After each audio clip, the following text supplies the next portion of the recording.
গাজা জুড়ে ইসরায়েলি হামলার একদিনে আরও ৫৯ ফিলিস্তিনি নিহত হয়েছে, আহত হয়েছে বেশ কয়েকজন। এছাড়া মার্চে যুদ্ধবিরতি শেষ হওয়ার পর এ পর্যন্ত ৪ লাখ ফিলিস্তিনি বাস্তুচ্যুত হয়েছে।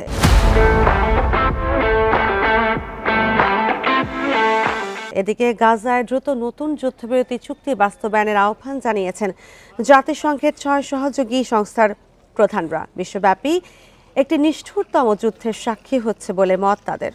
তাছাড়া যুদ্ধবিরতি শেষ হওয়ার প্রথম সপ্তাহে ১,০০০-এর বেশি শিশু হতাহত হয়েছে জানিয়ে উদ্বেগ প্রকাশ করেন তারা। অন্যদিকে গাজায় যুদ্ধবিরতি এবং ইসরায়েলি জিম্মিদের মুক্তির বিষয়ে আলোচনা করতে কায়রোতে বৈঠক করেছেন মিশর, ফ্রান্স এবং জর্ডানের নেতারা।